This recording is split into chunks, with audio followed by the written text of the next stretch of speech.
ద్వేష భాష ఉన్నదని చెప్పి రేవంత్ రెడ్డి గారికి ఇచ్చిన Harvard university Kennedy school certificate రద్దు చేయడం అని ఈమెయిల్ చేయడం అంటే నిజంగా ఒకంత హాస్యాస్పదమే. ద్వేష భాష కేసీఆర్ దగ్గర ఏంటో నీకు అంత తెలిసి కూడా నిజంగా నాకు అనిపిస్తుంది ఏంటంటే పిచ్చోళ్ళ సరసన చేరి పిచ్చోళ్ళుగా మారుతారంటే నమ్మలేదు, కానీ మిమ్మల్ని చూస్తే అర్థమవుతున్న పరిస్థితి. రేవంత్ రెడ్డి గారి మీద అక్కసు ద్వేషం ఉంటే కేసీఆర్ ఫ్యామిలీకి ఉంటుంది, మీకు కూడా దాన్ని వంట పట్టించుకుంటే ఆలోచించాల్సిన అవసరం ఉంది. ఇప్పుడు కేటీఆర్ ఏం చెప్తే అది, ఏం చేయమంటే అది చేసే ఈ తరహా సబార్డినేషన్ అవసరము.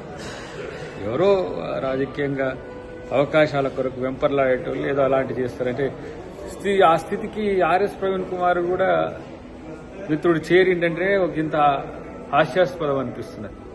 తెలియదా 21వ శతాబ్దపు లీడర్షిప్ గురించి హార్వర్డ్ యూనివర్సిటీ ప్రపంచవ్యాప్తంగా కోర్సును ఆఫర్ చేస్తున్నారు. దాంట్లో ఎవరైనా చేయొచ్చు, మీరు కూడా చేయొచ్చు, నేను కూడా చేయొచ్చు, ఎవరైనా చేయొచ్చు. కానీ ఆ అవకాశాన్ని రేవంత్ రెడ్డి గారు అందిపుచ్చుకోవడం, తనను తాను అప్డేట్ చేసుకోవడం కొరకు చేసే ప్రయత్నాన్ని వీలైతే అభినందించాలి. కానీ ఇలాంటి కువిమర్శలతోని ఎవడో చెప్పితే చేసే ప్రకటనలతోని మన విలువ దిగజారుద్దని తెలుసుకుంటే మిత్రుడు మంచిదని చెప్పి ఆర్ఎస్ ప్రవీణ్ కుమార్కు సూచన. ఎందుకంటే రాజకీయాలు చేసుకోవచ్చు ఎవరైనా సరే, కానీ ఇలాంటి దిగజారి రాజకీయాలు వాళ్ళు చేయమంటే చేస్తే అది మన వ్యక్తిగతంగా మనకు సమస్య తయారైద్దనే విషయాన్ని తెలుసుకుంటే మంచిది. అన్నిటికంటే ముఖ్యంగా హార్వర్డ్ యూనివర్సిటీ సర్టిఫికేట్ రావడాన్ని జీర్ణించుకోలేని కేసీఆర్ ఫ్యామిలీకి వంతబడడం అనేది మంచిది కాదు మిత్రమా అని చెప్పి ఆర్ఎస్ ప్రవీణ్ కుమార్కి చెప్తున్నా.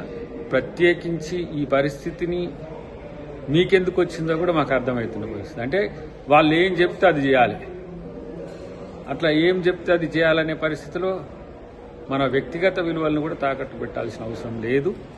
డెఫినెట్గా హార్వర్డ్ యూనివర్సిటీ కాదు, ప్రపంచవ్యాప్తంగా వస్తున్న అభివృద్ధి తాలూకు అంశాలన్నింటినీ కూడా ముఖ్యమంత్రి గారు ఆకలింపు చేసుకోవడానికి అవకాశం ఉంది. దాన్ని మీరు ఈరోజు ఆలోచించి ప్రకటనలు చేస్తే మంచిదని చెప్పి తెలియజేస్తున్నారు.